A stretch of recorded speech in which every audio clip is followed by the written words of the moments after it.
inyong lahat. My name is Ariel C. Sabilino. I'm the Executive Director and Trustee of the Philippine Press Institute. And joining me today on this very special day, Joyce, is you, Joyce Pañares, our PPA Seminar Director, also News Editor of Manila Standard today. Joyce, bakit nga ba special day ngayon? Good afternoon na. Tama ka, Ariel. Super special today because this is the culmination of a month-long exercise ng PPI. Yeah. And napaka-relevant, napaka-importante ng ating efforts to set up our Citizen Media Council, Citizen Press Councils.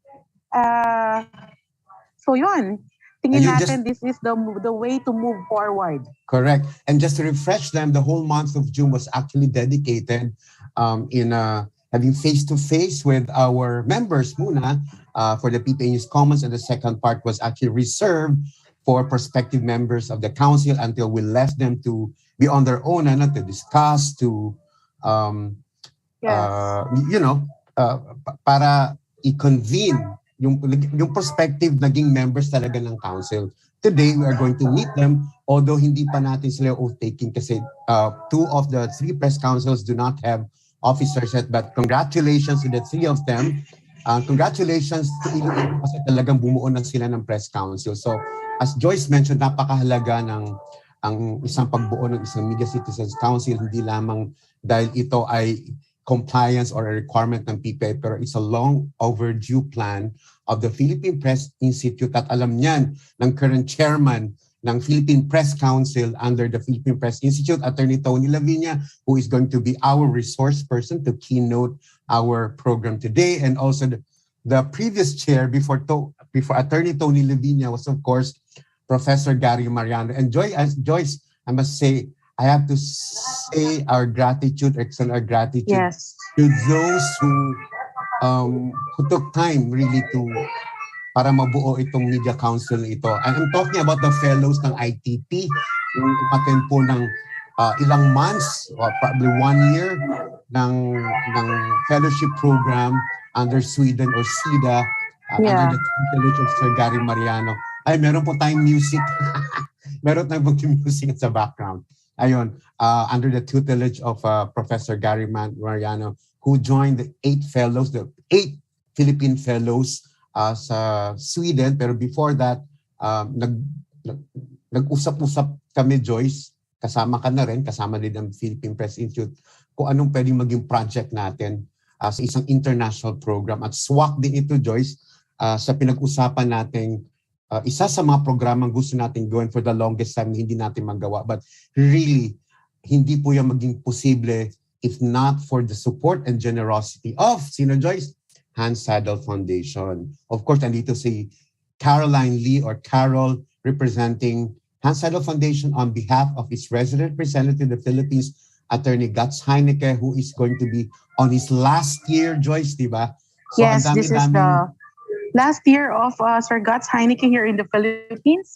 At and we're really thankful, very to. thankful, yes. Oo. They approved of this program. Maraming salamat. Thank you for being receptive. At sa lahat po ng tumulong para mabuo ang council na ito, yung mga non-media partners ng Philippine Press Institute na pinuntahan namin sa Batangas. Sir Tony, pumunta kami sa Batangas, sa Iloilo, tsaka sa Davao. Hindi na namin ikaw sinama kasi busy ka. But definitely you are here to give your wisdom on the Philippine, not only on the Philippine Press Council, but for this creation ng Media Citizens Council. Ayun, magandang... Actually, Ariel, before baka lang kasi mawala sa isip ko later. Sige, oo. Really, a special thanks to those who are non-media but have decided to become members of our Citizens Media Council. Ayun. Kasi these are our natural allies. Correct. These are the stakeholders who realize the value of a vibrant media, a vibrant press in a democratic state. So maraming salamat. Yes, especially very now. Very challenging yung landscape natin, but really thanks to our non-media partners na nakipagtulungan sa ating members ng Philippine Press Institute. Again, under the leadership of our regional trustees, Joyce, and then si Ami, and then si Jonald, and our local coordinator, Francis, for Iloilo. Yes, of course, for Iloilo. With the blessing of the regional trustee for Visayas, Alex Pal. Maraming salamat po sa inyo lahat. At huwag nating kalimutan, Joyce, na yung pong gusto who actually areas which express have their own press councils, Sir Tony, ay hindi natin gagawin this year, but kasama po natin siya sa programa next year na ipopropose ng PTI sa Seidel Foundation. Hopefully, Joyce, makagawa pa tayo ng, sabihin na natin, madami pang Media Citizens Council outside of the very important. Exactly. Outside of the three, kahit na sabihin natin Mindanao, Davao, pwede mag-create in Cagayan de Oro. We already mentioned that. In Iloilo naman, hindi lang sa Iloilo City, but in other areas, in Visayas as well as in Luzon. Tacloban mentioned that they're interested. Correct. Tsaka there's one pa in Ormoc yata doon, Southern Leyte. Yes, oo. Tapos, binanggitin natin kay Sir Tony nung last time na we had another Zoom activity natin na wag nating kalimutan na kailangan din natin ibalik yung sigla ng Philippine Press Council under the Philippine Press Institute. Pero, Joyce, manaming tatabahuin si Sir Tony. Kasi nga, sabi natin, hindi na kailangan limitahan siya sa print, kasi nagbago na yung landscape natin. Yeah, mandato din ng PPI kasi inclusive tayo, Joyce, hindi tayo exclusive. Yes. Gone are the days na tayo lang nag-uusap. Ayun, so naset na namin ni Joyce yung tone ng programa ngayon. But really, tayo na yung nagkwentuhan, Ariel. Oo nga, yun naman tayo, ganito tayo sa sa ating programa sa PPI, conversational, engaging, para din malaman ng ating mga nanonood at saka nakikinig ngayon na marami pa pong programa ang PPI sa the rest of the year dahil meron pang na-aprubahan din or waiting for the approval of Seidel Foundation. But really, we have to thank you, Seidel Foundation, for your support for the Media Citizens Press Council. At umpisa na natin yung programa natin ngayon. Joyce, syempre, madami tayong mga mensahe. Hindi lang congratulatory messages, pero inspiring messages from our, syempre, yung mga sorry, Sir Rolly, na nakakatanda sa atin. Pero syempre, sila yung merong wisdom, Joyce. Kung bakit, words of wisdom ito. Tatawa na naman to si Sir Rolly sa atin, Joyce, di ba? Ayun, syempre, binanggit ko na, umpisa na natin yung chairman of the Philippine Press Institute and also publisher of Manila Standard, our very own tatay natin sa PPI, Joyce. Siya din yung the brains. Lolo. Wag pagalitan tayo na.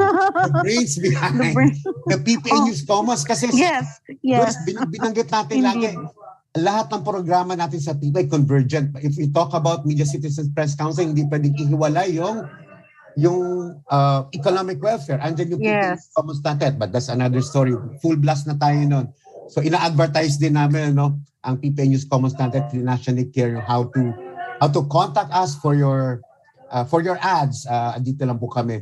Lagi namin sinasabi bakit namin ginagawa ito, especially yung PPI News Commons.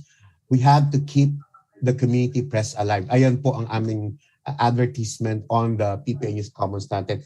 Tawagan na natin si Sir Rolly Rolando Estabilio for your opening remarks. Sir Rolly, good afternoon to you. Good afternoon, everyone. Good afternoon, nakasmile ka sir. na naman. Dahil nakita mo na naman kami ng Joyce. Okay. But sir, una-una, salamat po dahil at saka sa board, Joyce, hindi lang si Sir Rolly ang nag-isip ng mga madaming programa for PPI, but really, without their blessing, Joyce, tayong dalawa, tayo ng mga team natin, hindi natin magagawa ito kung hindi sila sumasang-ayon sa ating pinag-iisip, Joyce, saka yung gusto natin gawin, not only for PPI, but for the community press. Again, not only for the members. Sir Rolly, we give the virtual floor to you. Okay, thank you very much. Good afternoon. Let me start with acknowledging the presence of Attorney Goetz Henike, Attorney Pachico Chiares, Attorney Bart Estrada, Attorney Tony Lavinia, Professor Gary Mariano, and our distinguished guests, colleagues in media, ladies and gentlemen. Good afternoon.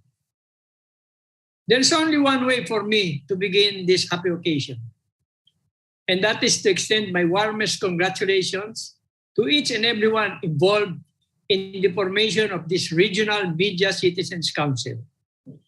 In particular, allow me to make a special mention of Seidel Foundation through its resident representative to the Philippines, Attorney Goetz Henike, for his generous support that made today's event possible. Equally generous in lending his academic expertise and practical experience is Professor Gary Mariano, who once chaired our National Press Council. Of course, the backbone of this whole exercise is the PPI project team, led by our Executive Director, Mr. Ariel Has Cervantes, along with PPI Seminar Director, Ms. Joyce Pañares, and the rest of our technical and support staff. Thank you all. But the biggest applause is reserved for the people on the ground, the ones who have organized themselves into a community-based media council. They have hurdled initial constraints normally associated with organizing disparate interest sectors is impressive enough. But to do it in such a record time, just about over a month, is simply amazing. What this implies is hope and optimism for local self-regulation and the promotion of quality journalism to better safeguard media freedom and accountability and the public right to reply and to free, truthful, and timely information. It is not every day that we see such a feat accomplished with elan and enthusiasm, and that deserves a snap salute from all of us. Now that you have organized and defined your goals, perhaps the easier part of this ambitious project, the real hard work begins. How you proceed from here on will gauge your group's mettle and grit, for the test of the pudding is in the eating. Your report card will now depend on your action or inaction in the delivery of your self-imposed mandate. Your success in your community will be an inspiring model of self-discipline to replicate on a bigger scale. Short of that, will only benefit the undisciplined and uncooperative lot. The idea of self-regulation is not new. There have been attempts to build a system for such ethical self-regulation before. Unfortunately, these efforts have not always yielded the desired results. There have been examples of how media ignored and thereby undermined the ethical codes they themselves crafted. The abusers have most often been in the hands of oligarchs or others, sometimes anonymous big business interests. So technically, we may assume journalists are not entirely at fault. Perhaps, but nevertheless consciously a willing tool of economic and political pressures in the newsroom. The changing media landscape has pushed this issue farther to the fore.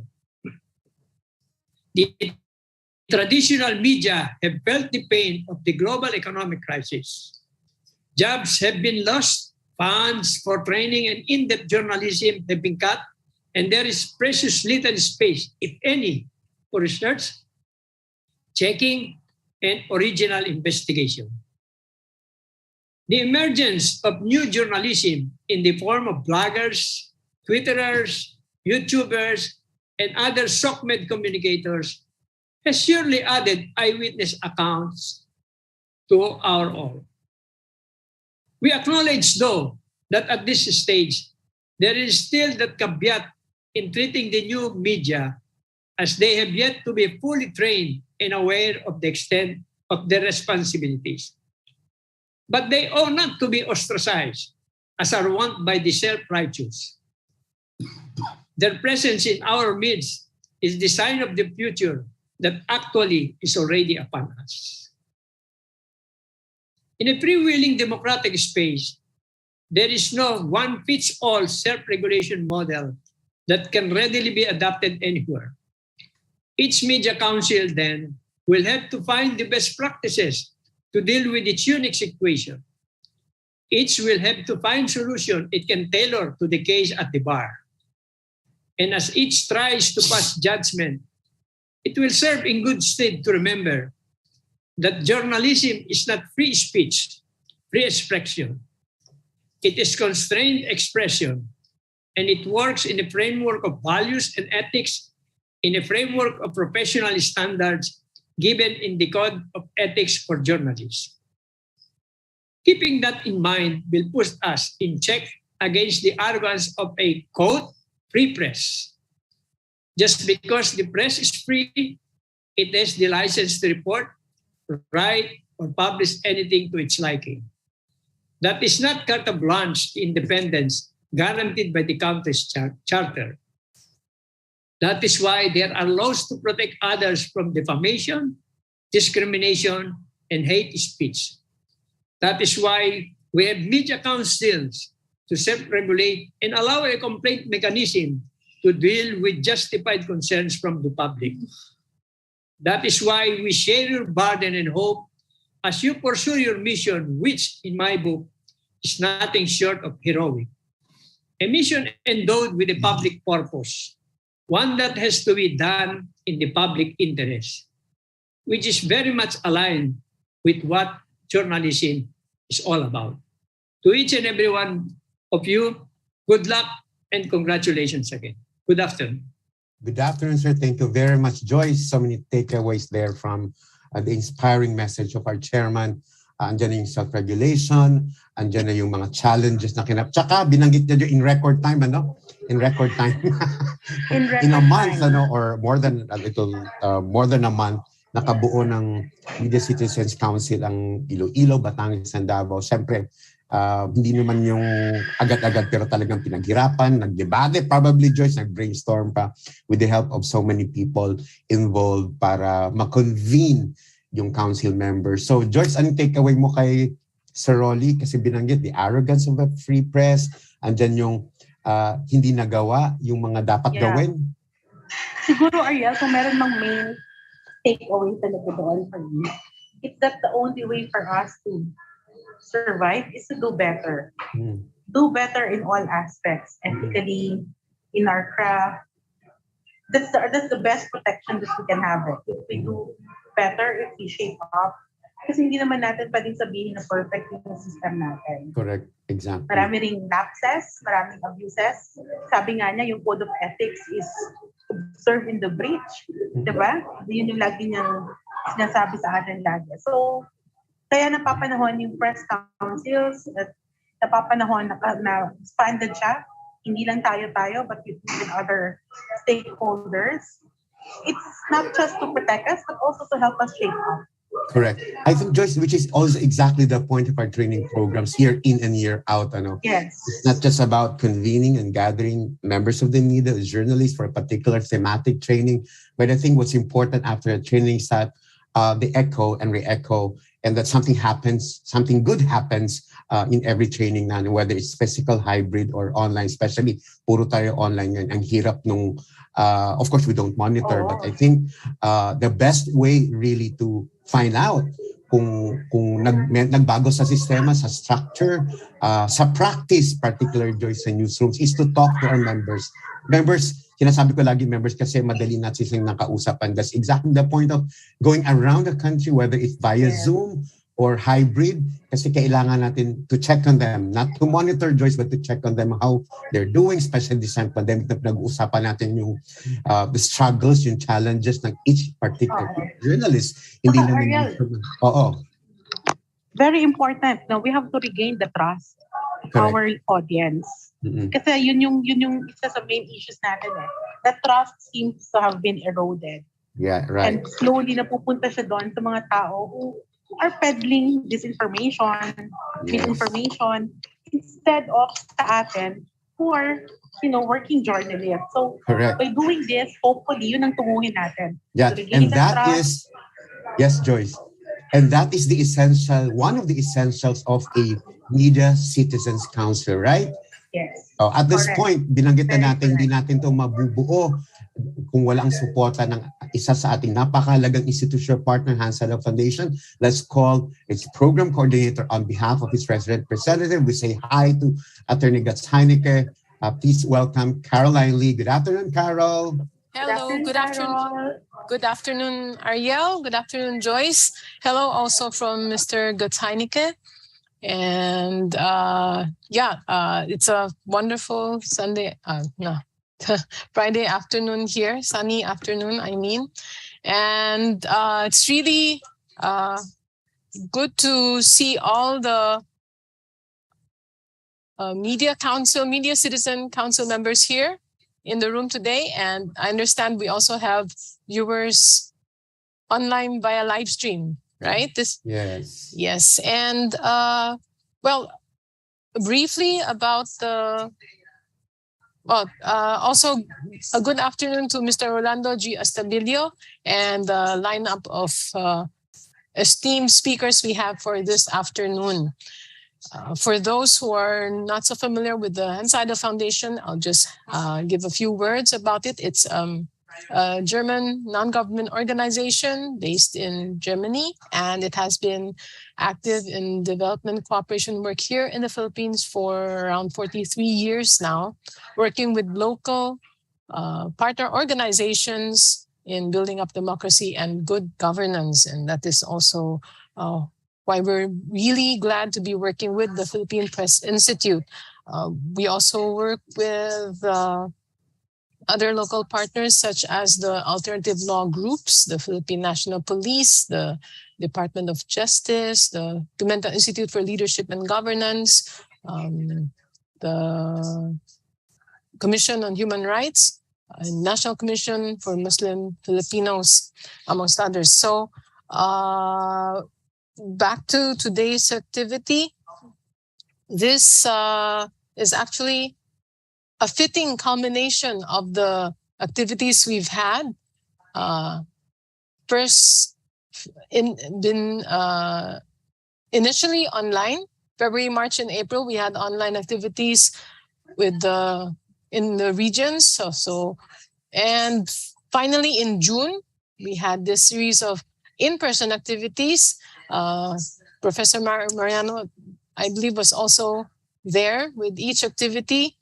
And also Mr. Estabilio in Batangas, Iloilo, and Davao. So finally, this culminates with the launch, right, Ariel, of the Media Citizens Council for each of these locations. And it's very interesting to know that it specifically stated it's a Media Citizens Council, which really includes the citizens, the non-media personalities of the whole community. So in other words, there is the support of the non-media sectors and groups. So that's also very important.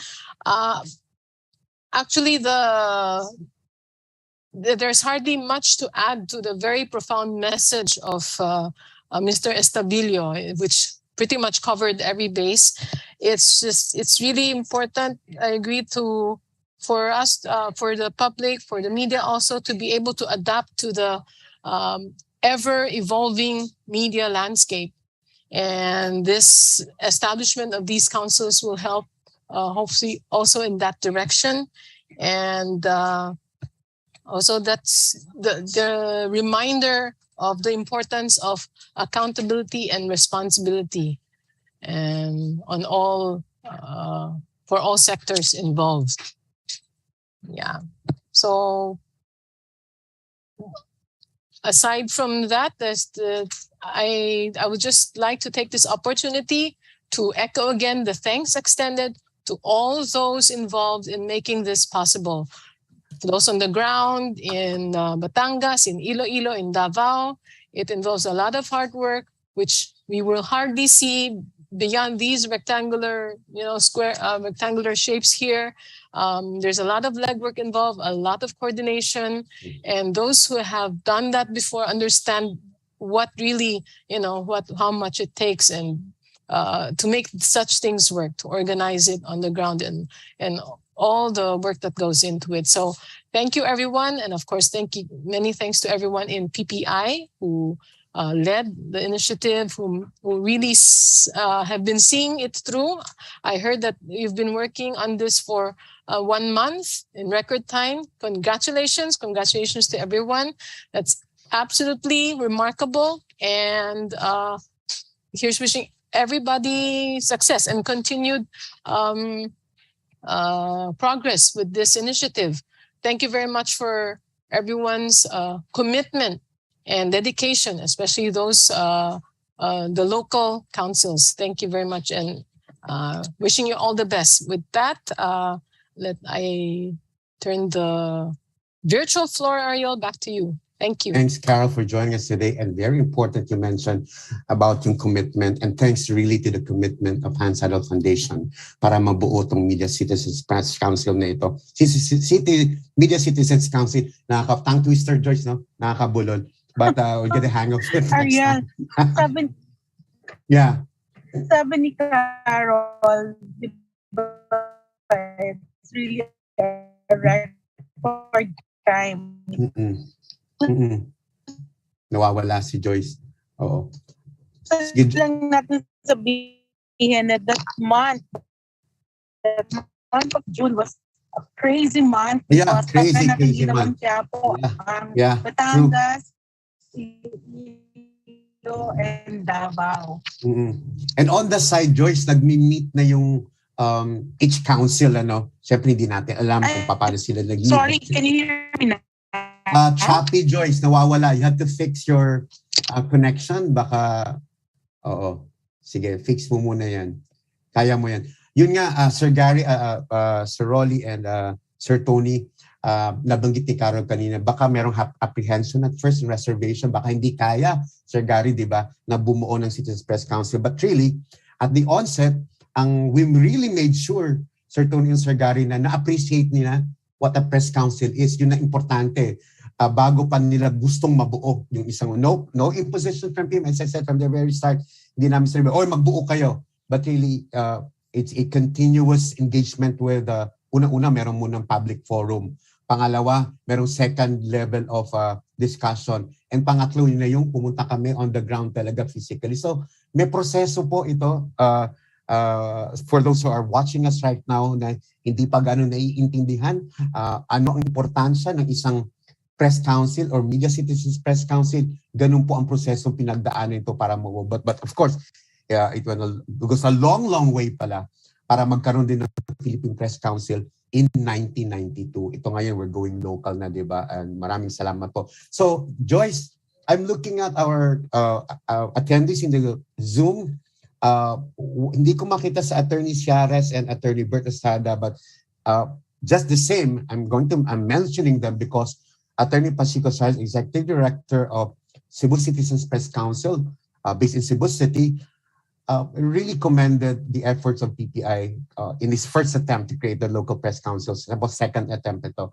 And I think it really will look, we would take into consideration this wisdom. At saka we have a high regard for the Cebu Citizens Press Council that's really working given the landscape there in Cebu. But then again, getting snippets of bits and pieces of successes ng Cebu Citizens Press Council. At ito po in-apply nila Francis, nila Ami, nila Jonald sa kanilang councils para magkaroon din ng sariling buhay ang council, no, in their area na hindi naman kailangang kopyahin ang ginawa ng Cordillera kasi up north meron tayong Cordillera Media Citizens Council, tsaka of course long-standing the local council of Cebu Citizens Press Council. Ayun, of course. Ariel, yes, sorry. You're back. Can you hear me now? Oh, I'm back. Since you're back. Si Attorney Ciares is not yet with us, maybe we can just read a bit of the snippet of the statement of the Cebu Citizens Press Council, which they issued in February when we started talking again about preparing for the press councils. Sabi po ni Attorney Ciares dito, part of it reads now, press councils are now more than grievance mechanisms. Diba? It's sabi po niya dito, it's the Cebu Citizens Press Council, maliban sa pagiging press council, it becomes a platform where they can experience and nurture the press freedom in their area, and as well as accountability. So it has evolved since its founding of 17 years ago. Pinakamatanda po yata ang CCPC natin, yes? Yes. Into something more than a complaints mechanism. Sabi ni Attorney Ciares, CCPC has spoken out on proposed media-related bills, at times even initiating legislation. So napakalawak na po nung naging role ng CCPC. Yeah. And we have to mention the contribution of the Center for Media Freedom and Responsibility, which at first really also made its attempt to create local media press citizens council. What came out of their efforts was the Cebu Citizens Press Council. Maraming salamat sa MFR at syempre maraming salamat sa Cebu Citizens Press Council for doing a great job and for really making Cebu Press very dynamic. Tsaka kahit may competition sila, Joyce, binabanggit natin, you see the culture there ng media, no? The up to excellence in reportage. Yes. Kaya, a lot of them really sa ating press awards na nanalo, no? Kasi they really are par with the national press or national newspapers when it comes to reportage, Joyce. Ayun, Joyce, wala din sa Attorney Bert Estrada, but special mention to the Integrated Bar of the Philippines because it is going to play a very crucial and pivotal role as member of the Media Citizens Council. Bakit, Joyce? Kasi sila ang magtatanggol sa atin. Oo. Yes. At saka binanggit mo na kanina, expansion of mandate, expansion of membership, just the right and very fitting space for IBP to really look into the legal assistance for the legal journals na kailangan din natin, Joyce, kasi alam mo naman yan. Di ba? Ikaw, na-experience ka na ng libel. Walang pera, di ba? O kung may pera, talagang bubuluin mo yung pambayad mo sa schedule, pagpunta sa court, etc. At magbibis ka pa. Binanggit mo na ngayon ganun. Pero really, thanks very much, Integrated Bar of the Philippines. And thank you, Attorney Bert Estrada. Joyce, special mention kasi Bert Estrada, like me, was also a fellow in the ITP in Sweden. And he is also part of this project. Thanks so much, IBP. And for really Attorney Bert Estrada for looking into this very important, significant engagement with the Media Citizens Council. Joyce, at this point, I give the floor to you for our first and second session. Yours. Baka walang si Joyce. Okay, I'll now introduce to you, after all these congratulatory messages and inspiring messages, kailangan nating maintindihan pa ano pang pwedeng gawin ng isang press council or media council. Ito ay sa pamamagitan ng still current chair of the Philippine Press Council who's going to talk about the way forward. Ano bang kailangan gawin ng isang Media Citizens Council? So, Tony Wright, ano bang pinagkaiba niya ng yung dati at saka ngayon given the differing or the challenging media landscape? And I bring to you Attorney Tony Lavinia. Good afternoon, Sir Tony. Good afternoon. I'll actually be very quick kasi in sharing the experiences of the Philippine Press Council. I mean, the big difference I think is in the original conception, we were just dealing with print media, di ba? Yung ano lang kasi ang focus lang talaga namin noon, as Gary would know, having been the one before me and replacing him, was simply to be able to monitor, provide the moral authority to enforce the right to reply, di ba? Kasi that was very important. And part of both Gary and I and others that have served in this council, including the press people that have served, mataas sa value system namin. Our value system is very high on freedom of the press, di ba? Correct. So, like I would never imagine telling an editor or a writer or a reporter to write something in this way or that way, or for an editor to put into the paper something that editor doesn't want to put. So we have to respect editorial control, respect the rights of journalists. At the same time, very clear din naman, and the press people also would agree with that, na importante yung accountability at responsibility, di ba? When the original Philippine Press Council was conceived, mas nakafocus siya doon. And as I said, limited to print media. So I really welcome the Citizen Media Council kasi it's an experiment. but make it work. I mean, and here I, if you don't mind, Ariel, I will also bring in my other hat. So go, go. Please. I'm actually the convener and now the president of the movement against disinformation. Which can work closely with the council, right, Sir Tony? Yes, it's very interesting because kami naman, hindi namin kalaban yung press, di ba? In fact, alay namin yung press against those, in fact, that, kasi nga, we recognize that the media, the press, Philippine press, actually has processes internally, di ba, in editorial offices, in broadcasting processes, di ba, to actually vet what's the truth, make sure that, di ba, even if you have freedom of expression, the views that are broadcasted do not result in violence, do not result in hatred. Di ba? So we actually recognize that. But there are new forms of media, as you know, and new forms of dissemination of information. I wouldn't even call them media, right? But new forms of dissemination of information that has led to a propagation of what you call fake news and even more worrisome hateful views, diba, that can actually kill people. Diba? Always I give the example right away of red tagging. It was very harmful to the press, harmful to democracy, harmful to discourse, physically harmful to people. People, especially in the provinces, actually die when you red tag them. Yeah.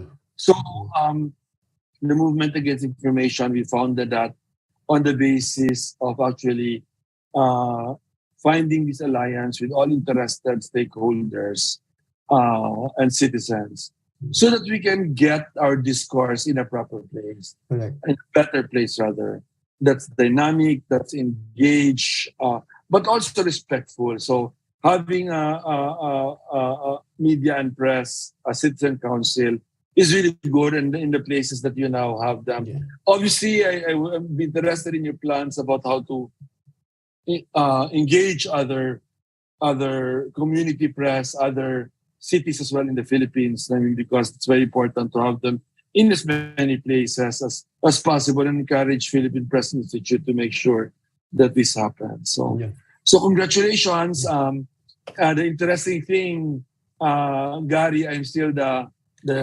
chair after you left, because the work has not been too much. Meaning to say, in fact, the right to reply has been in print media has worked.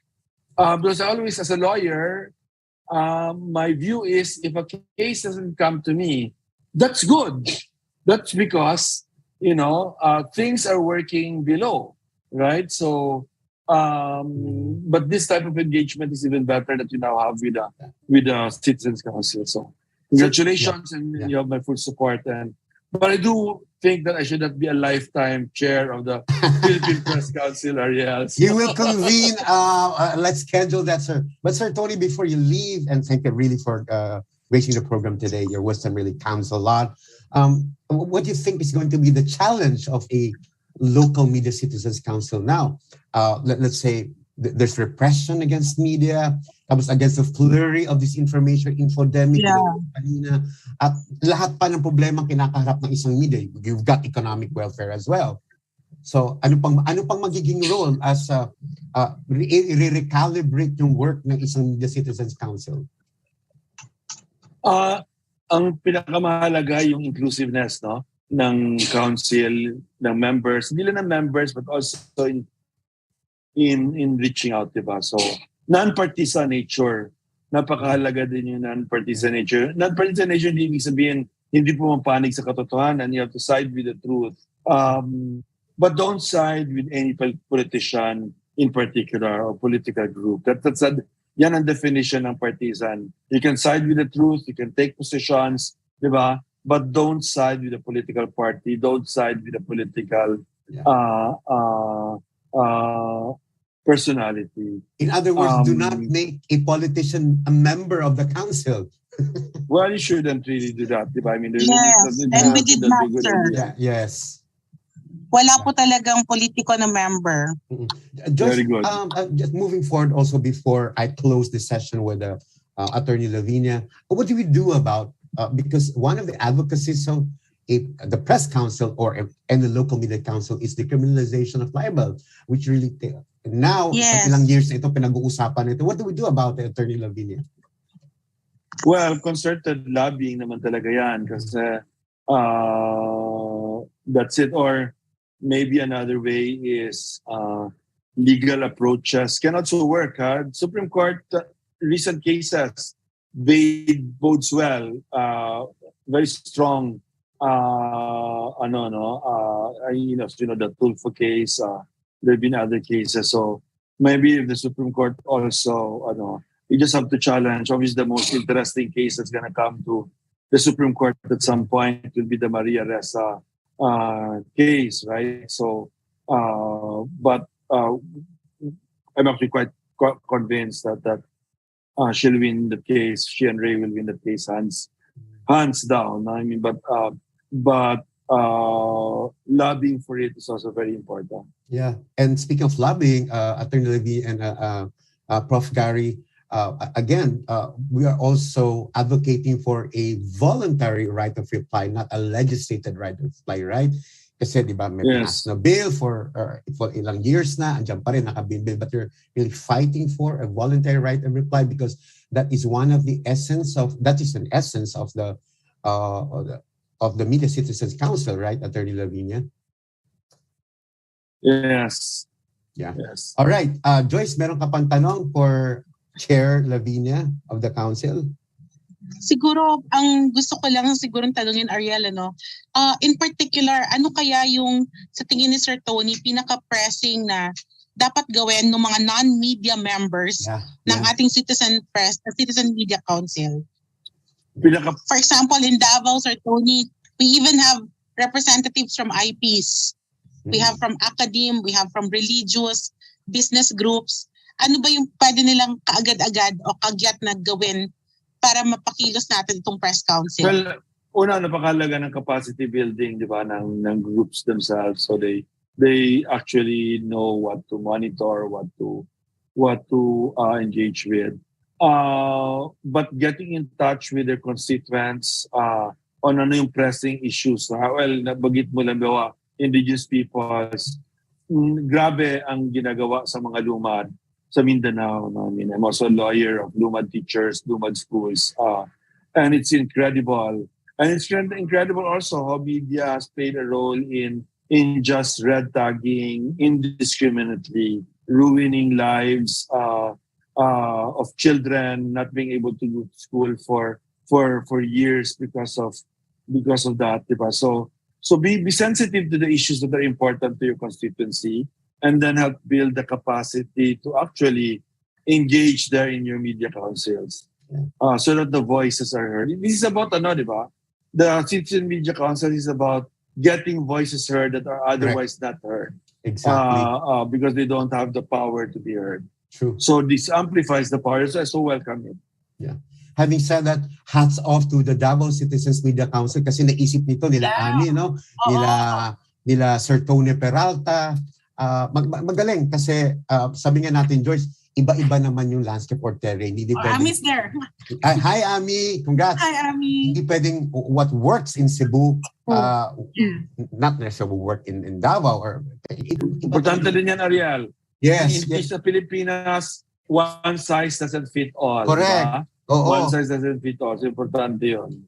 Di ba, Sir Tony, walang customized or tailor-fit na isang Media Citizens Council. Hindi pwedeng kopyahin yung nasa PTI, yung sa Cebu. Pero, snippets of, yung mga magagaling na points doon sa mga councils na yun ang pwedeng naman tularan din ng other Media Citizens Council. Sir Tony, thank you for being with us today, and really thank you so much for your wisdom. And I'm sorry, I need to go in a while kasi may klase ako ng 2 o'clock. Opo, Sir Tony. No worries, sir. Maraming salamat. Binanggit din ni Sir Tony yung grupo nila, George, which can actually work with any Media Citizens Council kasi pare-pareho naman yung mandato natin on a different landscape or platform. Thank you so much at this point, George. Siyempre, ikaw na ang mag-i-introduce ng ating second resource person. Sir Tony will get in touch with you. Yeah. Thank you. Sa ating mahinang signal kanina. Pero ngayon, I'm back with my video. Ayan, sa wakas po, kanina wala. Hindi talaga kaya. Pero maraming salamat, Sir Tony, for making time to join us. Para sa kaalaman lang siguro ng lahat, ang kaiba dati, it was really a national press council. Correct. But now we're really doing it local press councils. At sa tingin natin, this is really what is best for especially for our community journalists, Kasi sabi nga ni Ariel, iba yung context sa Cebu, iba yung context sa Iloilo, iba yung context sa Davao. And sino mas makakaalam nung kailangan nila, kundi yung mga mismong tao rin na naandun sa areas na yon. So ngayon, tatawagin po natin si Professor Gary Mariano. Siya po ay bit-bit natin. Kasama natin yan yung buong June na ginawa nating Quiapo, ang Batangas, ang Iloilo at Davao. Si Professor Mariano will talk about Media Citizens Council, what kind of animal is it, what is it, and what it is not. Sir Gary, good afternoon po. Good afternoon, sir. I have a few slides to share, so I hope. Sure. First of all, congratulations. We now are talking about 6 councils nationwide, yung Batangas Citizens Media Council, the Davao Media Council, the Iloilo Citizens Press Council. I don't know if these are the official names adopted already, pero Ariel, na bago yung mga pinag-uusapan nating matagal. In addition, of course, a few months ago, nauna yung sa Baguio, yung Cordillera Media Citizen Council, and years na ba yung Cebu Citizens Press Council, and then the 1965-born Philippine Press Council. And I'm still glad that Attorney Lavinia has stayed on as chairman of the Press Council. And good to see you, Tony. Okay, so my assignment is to talk about what this thing is and what it is not. So here are some pictures taken from the last few months courtesy of PPI. This is June 9, I think, in Batangas. So makita Donald, si Ariel. And then the future members of the Batangas Media Council, So kasama dyan yung business, yung kasama yung IBP, kasama yung media. Okay. This was taken last week, I think, in Iloilo. So sila Francis, sila Ted, okay. And then this one was taken last July, okay, last month in Davao. Si Ami dyan, and I think that's Tony Peralta, and members of the Davao Media Council. So Ami, yun na ba ang pangalan niyo, Davao Media Council? Davao Citizens Media Council. Citizens pa yun. Okay, so yeah. All right. So I have some 9 points to talk about. So ano ba nga ba ito? Press or Media Council? And then anong kinalaman ng Press Council sa press freedom? Okay. And then look at the features of certain press councils. And then based on our recent experience, we had a chance to examine the Swedish model more carefully, and then why the Swedish model. And we like to look at some measures of success. Ano yung mga pwede nating maging batayan. And then a short slide on levels of accountability. And because I'm a teacher, may suggested. Kung gusto niyo magbasa. Okay, so una nga ba, is this a press council or a media council? Okay, so the word press goes to the tradition that we borrowed from the fact that the printing press is the first medium of mass communication. Okay, so in the 1970s, nagkaroon ng broadcast, so na-extend yung definition ng press to include the radio and television. Pero this can also mean, pag sinabing press council, print lang. Okay, so when you have groups that say they're now the media council, this is really now opening the doors to non-press members. Okay, and I think I like the fact that I noted. I think this is the case of Iloilo. Kasama niyo yung Blogger Society ninyo, no? Yeah, we do also. Sa Davao. Yeah. Right.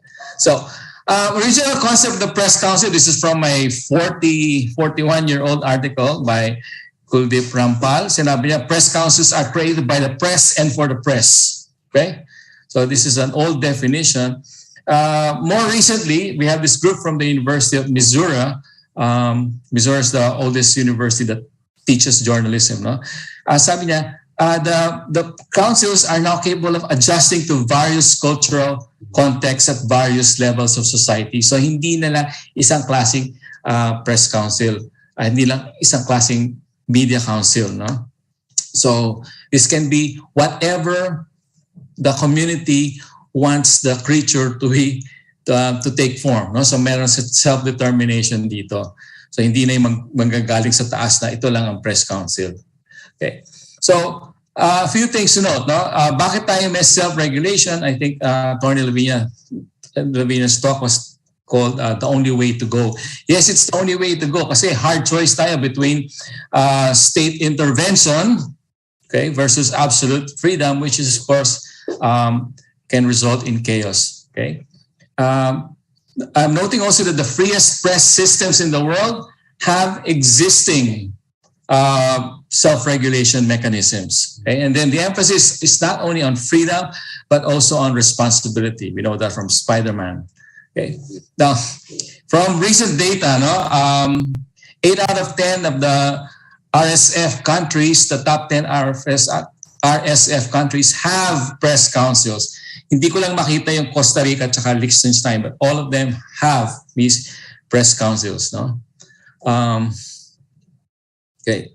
On the other hand, okay, on the other hand, there is none in the US. No? Yung National News Council nila lasted for 11 years. Okay, so 1973 to 1984.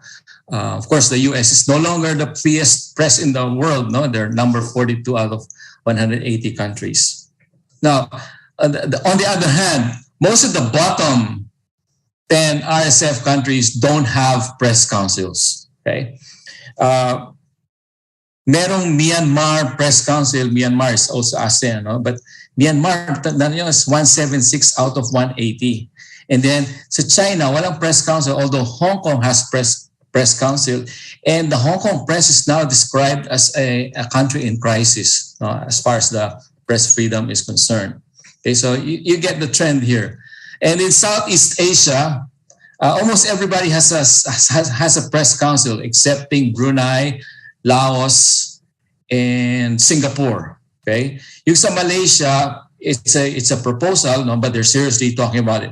I'm also including here 2 non-ASEAN countries, no, Papua New Guinea and Timor-Leste, because their press freedom scores are better than the Philippines. Yeah. Okay, especially Timor-Leste, number 17 out of 180 countries.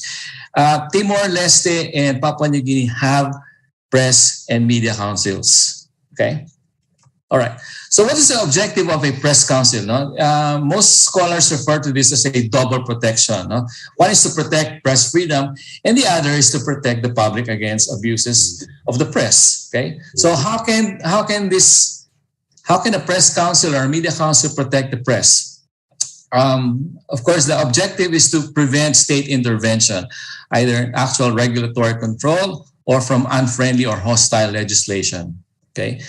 We also want to institutionalize alternative dispute resolution. So this is the job of the lawyers. Kaya importanteng meron kayong lawyers sa press councils niyo in lieu of litigation. No? So there are many ways to attack this.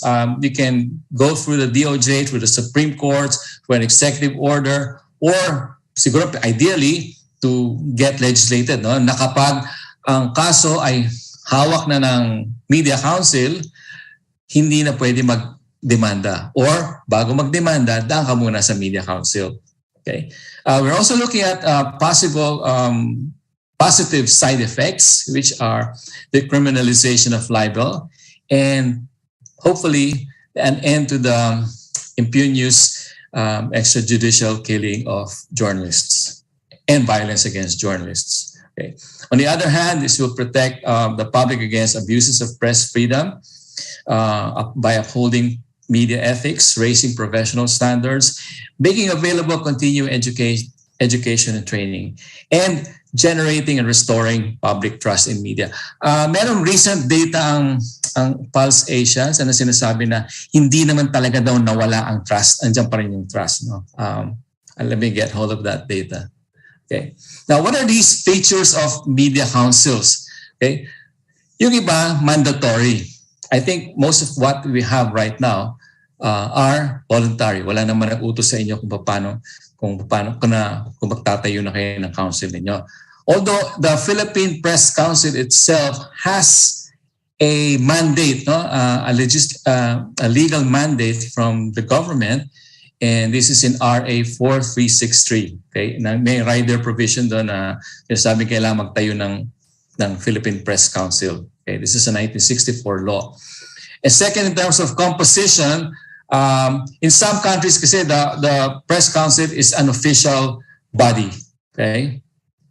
So it means ang composition ng mga judges, Supreme Court justices, and sometimes government appointees. Okay, and they may or may not exclude outside members. Okay, the members can also be professional. So pwede na sabihin professional only. So merong mga media councils, especially the traditional media councils. Pag sinabing press council, set up by the press and the members are press. And that was the PPI, Philippine Press Council, before 2004. Okay? And then there are public media councils na walang official, walang press, no? Public lang. Of course, we can have combinations of these, no? Depende sa grupo. And which leads us to the models described by the late Claude Jean Bertrand, no? Yung tinatawag ng fake councils, the semi-real, semi-fake press councils, and the real press councils. Sa kanya, ano yung fake councils? Ito daw yung mga gawa ng gobyerno kasi hindi ito independent. And the real press councils are those that are set up independent of the government. So if you had no government compulsion, no government order to set up your councils, then you can consider yourselves real press councils. Okay, and the fourth very important aspect of a press council is an identified code of ethics. It doesn't have to be the PPI press council, PPI code of ethics. No, you can have your own for as long as there is a commonly adopted code of ethics. But the advantage of the PPI press code of ethics is that it's already there. Okay. Fifth is that the media councils can be used as alternative dispute resolution. This is already in the law. Okay, so it's just a matter of invoking the law. So that's why we're involving the lawyers groups, the integrated bar. Okay, the sixth is the scope. Most of us have been stuck with the right of reply, pero meron pa ibang grievances, no? In other countries, particularly in Sweden, they use the press council also as a means of addressing threats to press freedom. Okay, so if government is attacking the press, no, they can go through the press council also to counter the government. Okay. Seventh is procedure. I don't think we should have a common set of procedures. However, there will be items common. Basta importante meron kayong procedure. When we talk about objectivity, scientific method, it's not simply what you believe in. Usually, pag sinabing scientific method, it's the manner in which things are done. So procedure is very important here. Okay. Number 8, yung powers. What are the powers of a media council? This is how they can discipline their members. No, it's a criticism usually.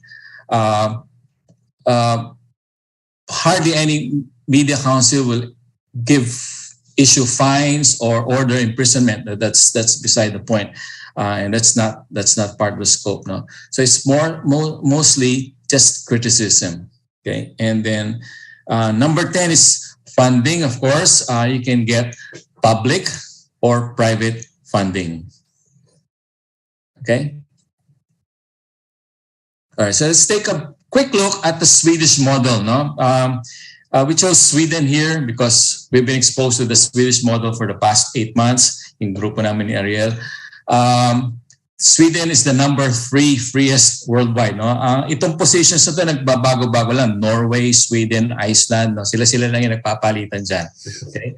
They have a very old Freedom of the Press Act. It goes back at least 260 years back. And as early as that time in their history, they already emphasized the accountability of officials and the importance of available information. Okay, so what is their system like? So first, they have a code of ethics. Okay, and if you will remember, Ariel, isi-share natin to. No? Yung code of ethics nila napakasimple. No? We can share the slides later. Okay, so may code of ethics sila, and then number 2, you have the media owners. So the media owners who vow to abide by the code of ethics will now be members of this system. Okay? And it's the media owners who pay for the costs of operation. Okay. Third feature of the Swedish system is that they have an ombudsman. So in this case, a very new ombudsman, he only took office, I think, last April, and we had the chance to meet him, si Kaspar. He acts as the prosecutor, saying ano ba sa Tagalog ang prosecutor, no? And then yung tagapag-usig. Okay. Siya magpe-present ng kaso, no, against the complainant. And then there is a council, okay, ang tawag nila MEN, Media Ethics NAMD, okay, kaya MEN, and they will be the judge. So the prosecutor lays down the case, and then the council will make a decision. So ganun lang yung ginagawa na, and it's been very, very successful for them for the past 260 years. The only is criticism, and I think Attorney Burt noted the last time, there's a small fine, and yung fine nila is just enough to host a small merienda, no? Yung ang tawag natin merienda, sila sa Sweden, meron silang term ng fika-fika, no? Okay. All right. Now, the council doesn't always have to be national, okay? Sa Spain, I came across at least 2 councils, one in Barcelona and the other in Andalusia, okay, Andalucía, okay, the Informacio de Catalunya. And then there are 3, at least in Canada. There's a National News Media Council there, and then there are 2 statewide and province-wide in Alberta and Quebec, okay? And then in India, aside from the National Press Council of India, there is a state press council, you know, yung Maharashtra. Okay, so the Philippines is not going to be alone in having alternative press councils outside of the National Press Council. Pero lang kung matutuloy, tandaan niyo, pinakamarami dito in Canada, no? At saka Spain. I think the Philippines already has at 5 local councils, kaya na yung pinakamaraming non-national media councils. Okay? What will be the measures of success? So, number 1, sasabihin natin dito, is number of libel cases filed. I think ito yung pinagmamalaki ng Cebu. Okay? And nawala silang libel cases because the grievances are aired and handled very, very well by the Citizens Press Council. Okay? And I think kung dito lang, no, marami nang matutuwa sa ating mga periodista, no. Alam natin na yung cases usually are decided in favor of the press. However, the road to that decision is very arduous, no, and very inconvenient, very costly for the press. Okay. The second is maybe we can see less violence against the media. Okay. And third, unfavorable laws, okay, will find themselves irrelevant. Okay, so will not get any support. We're looking at the cyber libel, criminal, and we're looking at the proposals for right of reply. No. Second, that's a different topic. No? Kasi last week I took a look at the media-related bills already filed in Congress, no, in both houses. Okay. And number 4 is public trust. Kapag nakuha natin ang public trust dito, bumalik, no, this will translate into more consumption of news, okay, and more news consumption will translate to more revenues, and this is going to be good news for the press. Okay, so isa lang yung aking what is it not, no? Hindi lang isang level of accountability ang pinag-uusapan natin at hindi uniform ang ating ideas of what we mean by being ethical. May iba-ibang levels ito, no? So we can start at the lowest level, yung individual level, okay? Meron tayong individual differences. And then some of us can belong to groups, no? Trades and press councils, magkakaroon ng professional ethics. And then you will have the newsroom level, okay?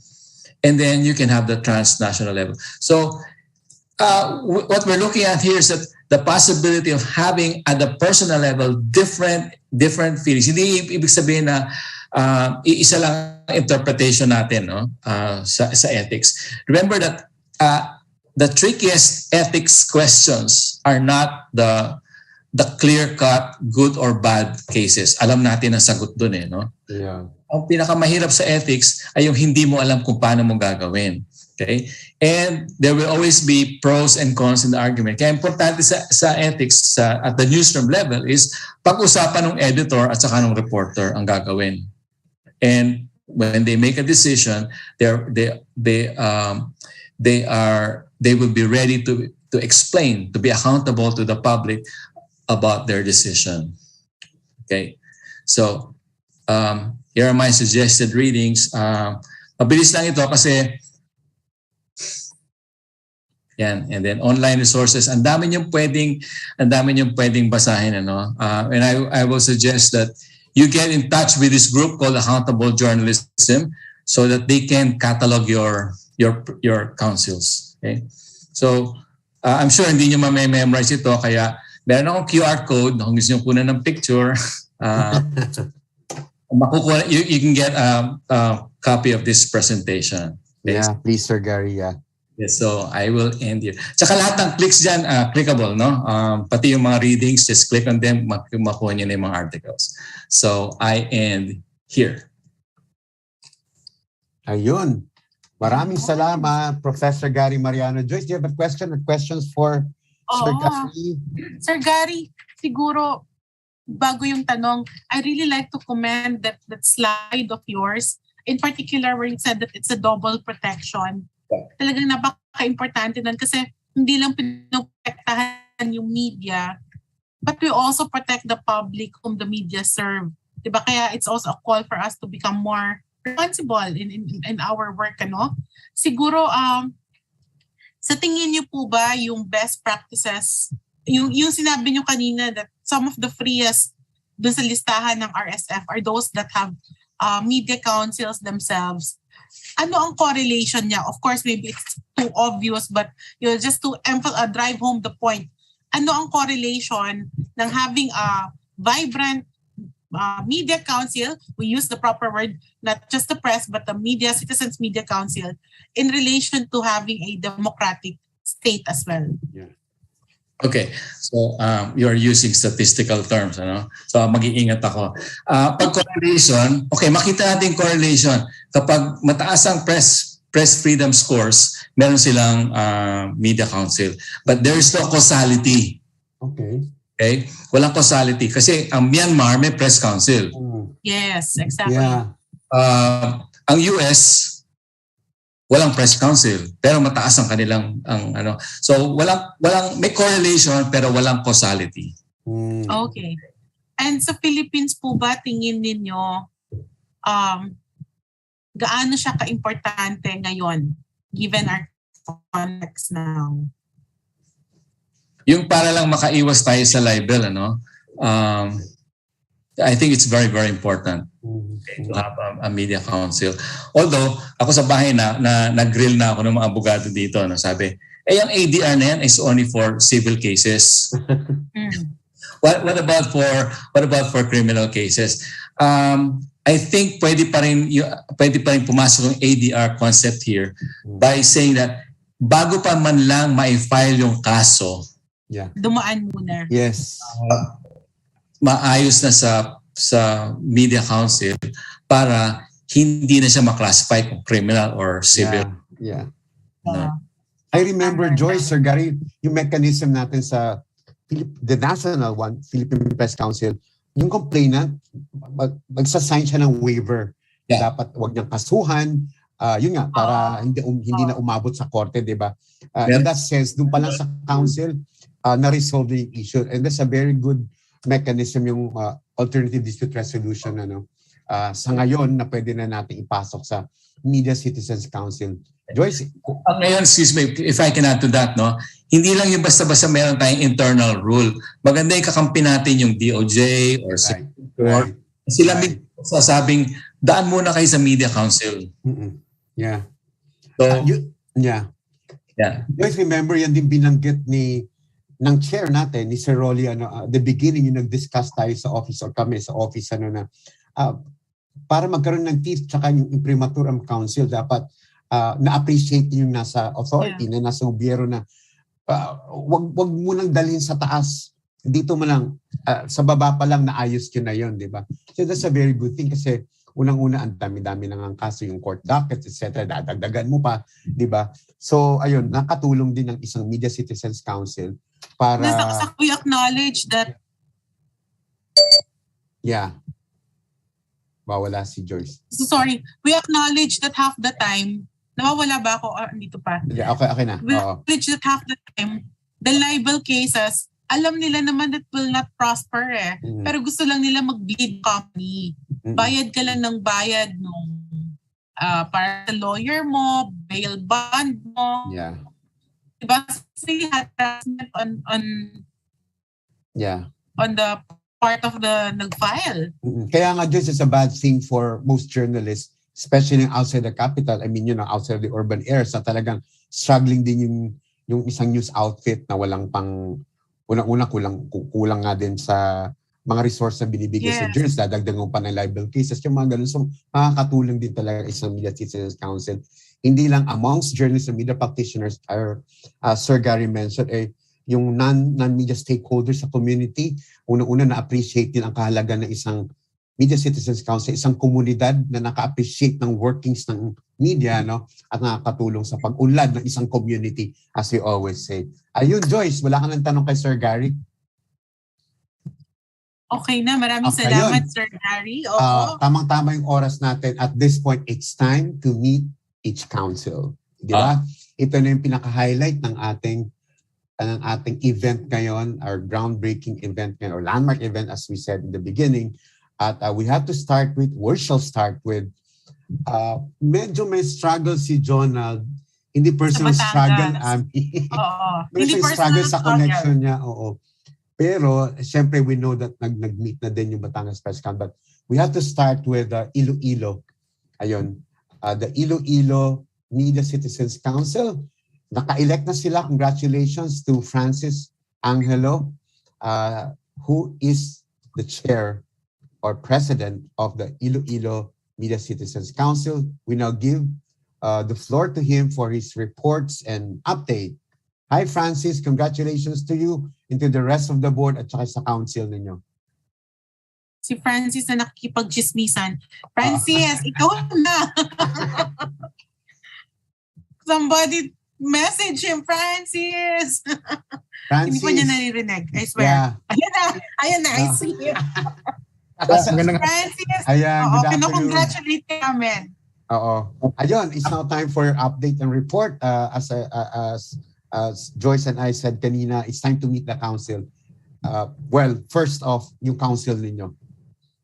Ayun. Sige. Magandang hapon po. Magandang hapon sa ating mga kasama kila Attorney Lavinia, kila Professor Gary Mariano, at sa mga kasamahan po natin. Ako po pala si Francis Alan Angelo sa Daily Guardian sa Iloilo. And unfortunately,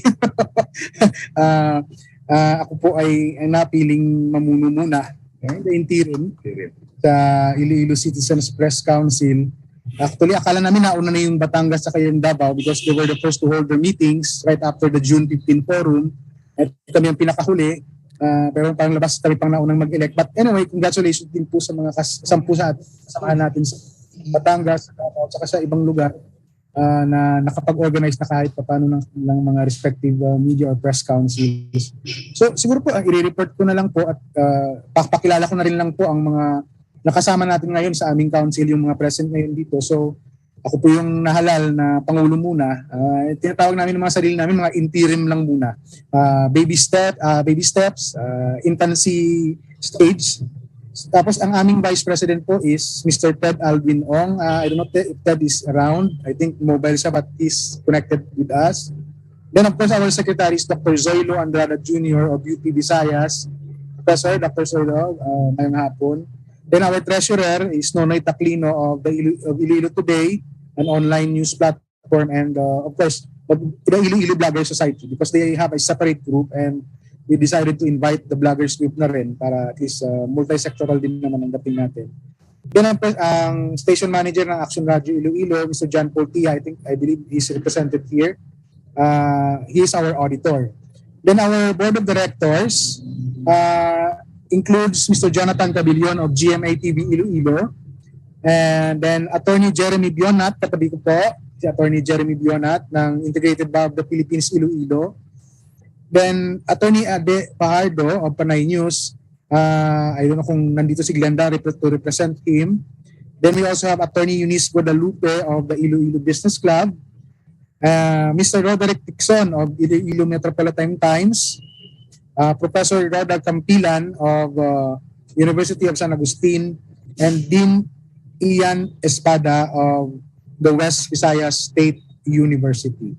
So after our meeting po, napag-usapan namin na we will formalize the legal personality or registration ng council with the SEC para at least kung may mga actions taken kami o kung may mga projects kaming gagawin or even just kahit fundraising na lang, we have this legal personality in which we can bank on in case sa mga ganung activities. Then yung aming bylaws, constitution and bylaws, then yung mga working committees, we will start discussing them para kung ano man ang projects namin, may naka-assign na po ng mga committees. And then, kanina, nag-uusap kami ni Attorney Jeremy Bionat. He's a retired prosecutor po pala dito sa Iloilo. And, criminal law is really his expertise. And he was once a part ng 1986 Constitutional Convention, sir, legal staff ng isa sa mga delegates. Crime Code. Oo. Then he was also sa Crime Code. He's also part of the Crime Code committee na nagre-review po ng ating revised penal code. And we had a very good discussion kanina about libel, particularly on manners and how to decriminalize libel as part of siguro advocacy ng ating council na rin dito sa Iloilo. So we also discuss possible projects like legal journalism, how to educate our colleagues on reporting on the courts and the prosecution, even on legislation para ma-refresh din naman ang minds namin because it seems na mostly of the news are more on politics, crimes, economy, but wala gaanong tumututok kahit sa local on legal issues, legislation, court proceedings, mga ganun. So those are one of the projects that we're thinking of. Then of course, environmental justice is also one project that we're also mulling in case na formalize or tuloy-tuloy na pag-formalize ng aming council po. So as suggested by Professor Gary Mariano and our colleagues in Cebu, start small and we will start here.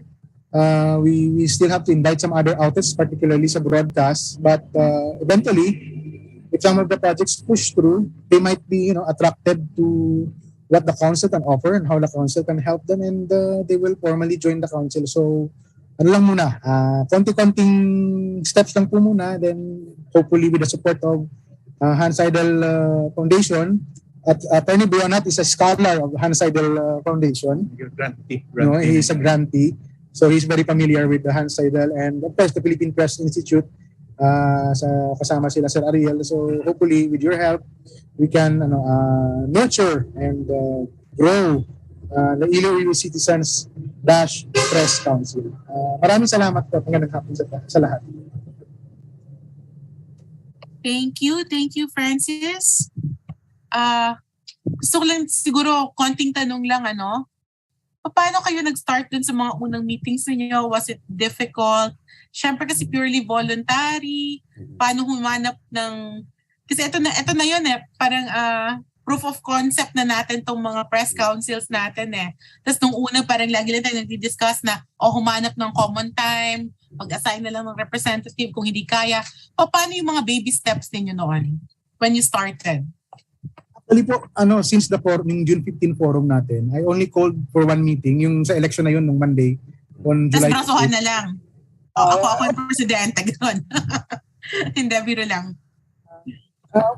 Yung iba may nag-respond po and maganda naman ang for me maganda ang turnout kasi nga IBP nandito, yung business club nandiyan.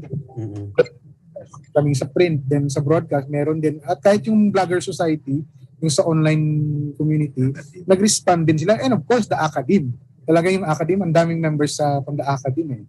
So I'm very appreciative na kahit busy kami. I was thinking of meeting on a weekend, pero medyo may mga konting problema sa venue at everything. So I put it on Monday. I took the risk of having a meeting on a Monday. It's a very toxic day for the most of us. But I'm very happy with the turnout, and hopefully actually ang buddy ko talaga si Attorney Bionat, because he's been giving me a lot of advice and tips on how to organize the body. And Professor Zoilo Andrada is very much excited sa UP Visayas, because he also has projects that he wants to partner with us and with PPI and maybe Hans Seidel Foundation, focusing on local media development and recognition, parang ganun. So we will work on that as we go about with the council. Then of course, si Professor Campilan sa University of San Agustin and Dean Ian Espada of West Visayas State University, because they also have a communication. So maganda ang turnout, at least dun sa non-media members, napakarami. And I am also trying to goad our colleagues sa broadcast na sumali na rin. And siguro ang aming come-on dyan, yung mga naging projects natin to capacitate, professionalize our colleagues sa Iloilo Media. Yeah. I remember isang practical tips ni Cherry and Lim ng Cebu Joyce. Choose a leader. So yung leadership talaga is very important. Or very key. Crucial. Oo, crucial. Lalo sa umpisa, at nakapagbuo na sila ng officers nila. So, pwede na silang mag-move forward. Saka yung mga activities or initiate nila ng mga programa na pwedeng itulong ng PPI at saka ng Hans Seidel Foundation. Pwede na nilang gawin kasi nakabuo na sila ng isang grupo talaga. Yun, Joyce. Congratulations, Iloilo. Congratulations, Iloilo Iloilo. Citizens Council. We had a very good discussion with the Iloilo prospective members pa lang sila noon, and look at how quickly they were able to organize. And one thing that we must say, just like the Davao Media Citizens Council with AMI, they're very inclusive. Kung napansin niyo, hindi lang media as print media as you know it, but even bloggers sa Davao, even the influencers and the IPs are present. So for us, this is really something na sulit yung pagod, sulit yung investment, yung pagod ng PPI, ng HSF, ng buong training team, ng buong speakers whom we brought to all these areas to try and form these councils. So from Iloilo, Ariel, we move somewhere south, further down south, and we go to Ami from Davao to give us a report. Si Ami na wala kasi si Ariel nun pero may basang-basa sa ulan moment kami nito ni Ami Natatawa si Sir Gary kasi kasama siya doon. No, Sir Gary, talagang kulang na lang kumana tayo ng ages doon. Ami, good afternoon. Good afternoon. of course, Amalia Cabusor Ami is a very good friend of ours. So she is also trustee from Mindanao ng PTI and our vice president sa Philippine Press Institute. Ami, we give the floor to you for updates and reports or messages, di ba? On behalf of the Council ng Davao. Ami, pa-unmute lang. Pa naka-unmute si Ami. Okay. Madayaw, Davao. Yay, Kadayawan na. Kadayawan Festival. It's the height of the Kadayawan Festival. So people are going crazy. And it's the first time after 2 years na may Kadayawan ulit. So yeah, may gatherings fruits, na. No? Maraming pagkain. Tapos yung hiyas namin ngayon comes from the Maranao tribe. Oh, ganda niya, no? Maganda, beautiful. Tsaka very significant event. Yeah, so yun, yung sa Davao Council, we met last July and we were able to parang have the commitment of 3 big parang mass communication schools, the Ateneo de Davao University, the University of Mindanao, and the Holy Cross College of Davao. Tapos, with us, we're also a member of the National Union of Lawyers in the Philippines. Ito na yung flag dati. And then, of course, the IBP. And we also had yung sa religious, sa Redemptorists. And then sa Davao Digital Influencers and they actually, the DDI, they wanted to have parang a little training also. So parang ngayon, instead of really, we're trying to connect with each other, and they're now asking for training on gender sensitive and then, because we're very biased on that, women and gender. And then we have, of course, the newspapers, Sunstar, Mindanao Times, then Mindanews, and then the KBP, the Davao KBP has committed. We also have of course, the Mindanao Development Authority, who's very active. Now, and of course, the business community.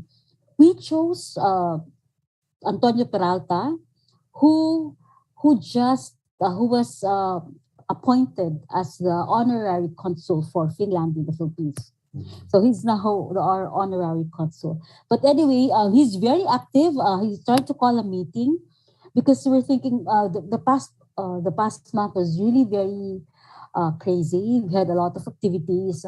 We're starting to open up and all these things. So maybe by first week of September, we're planning to meet.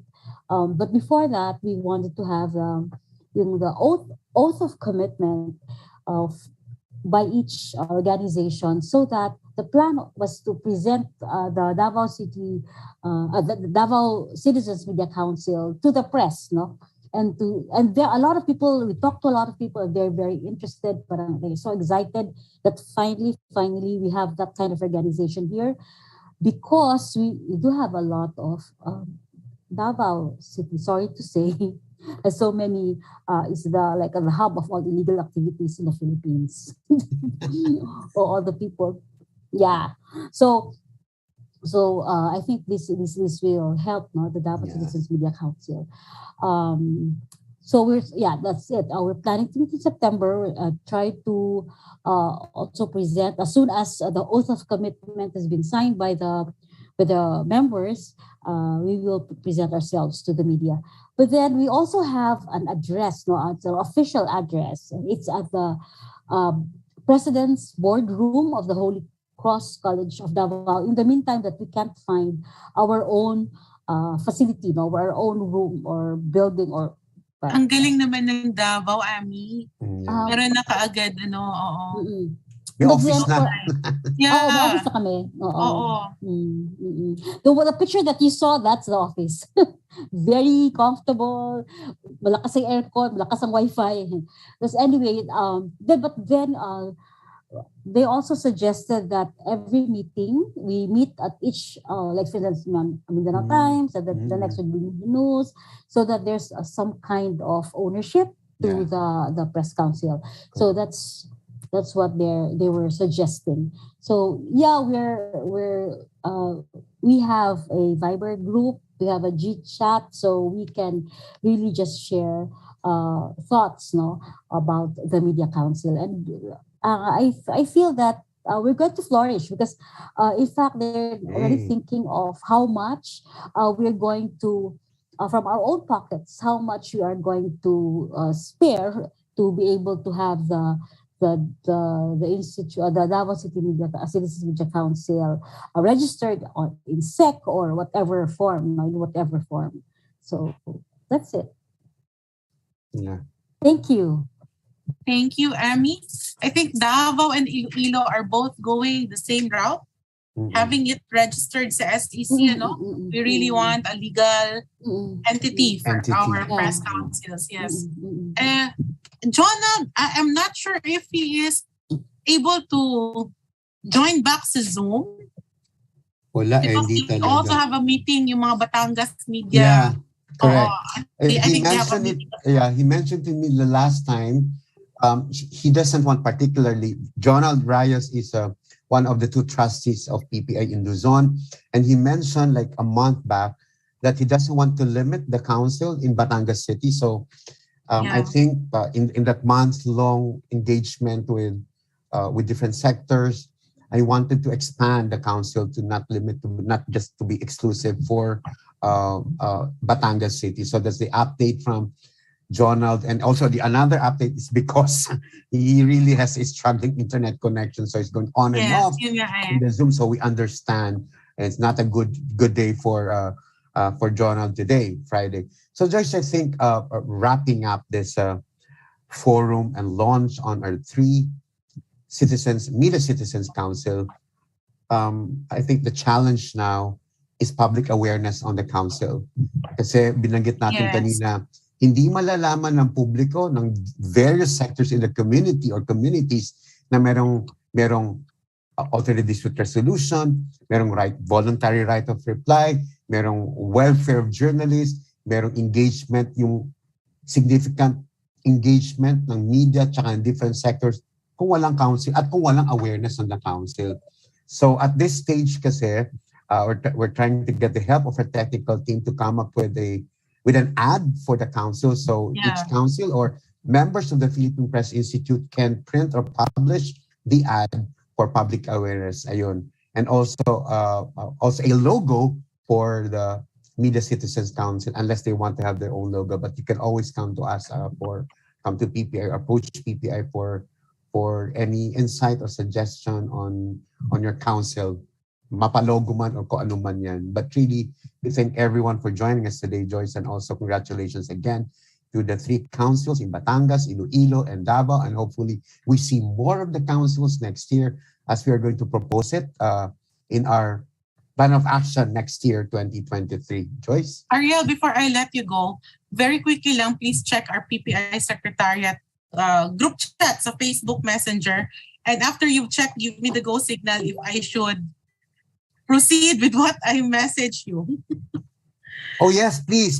Yes, okay. So, there are times when the media would cross to politics, politicians would cross to media. Yeah. But in this case, there was a clear decision, leave the media and focus on politics.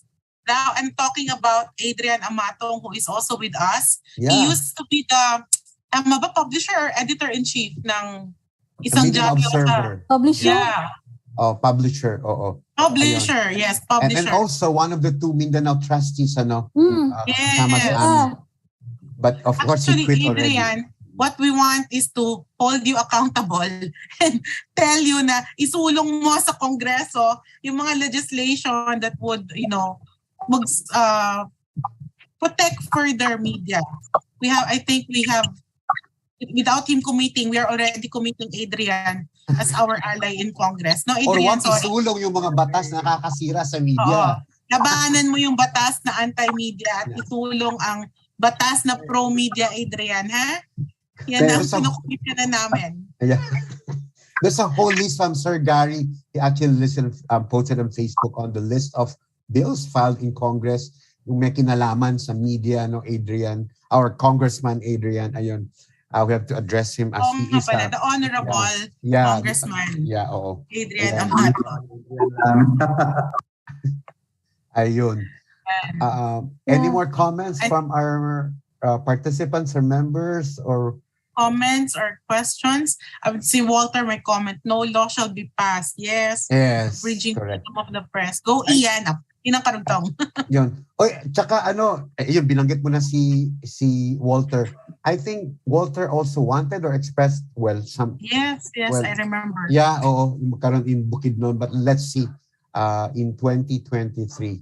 So if there are no more comments and questions from the floor, we thank everyone for joining us today. And again, congratulations to the PPI, of course, Seidel Foundation, each council, at sa training team natin at sa resource persons natin na pumunta sa mga areas na yon para magkaroon tayo ng orientation on the Press Council at saka Media Citizens Council. On behalf of PPI, the board, the entire membership, and of course, with support from Seidel Foundation and the training team, Joyce and I would like to thank everyone for joining us today. And please stay put, or please stay tuned for other activities this month and the next month until the last stretch of the year. And for any information or details on our activities, all you have to do is to visit our Facebook page ng PPI tsaka ng Seidel Foundation. And please do not forget to answer the survey questionnaire from Seidel Foundation so we can do better or can do more probably in the future. So it helps your feedback niyo po ay kailangan namin sa Philippine Press. Thanks very much, Sir Gary, Prof. Gary, Attorney Lavinia, and to the training team, Francis, Ami, and hi to Jonah wherever you are. Hope you're safe, and thanks very much. Until next time, and padayon everyone. Thank you so much. Congratulations.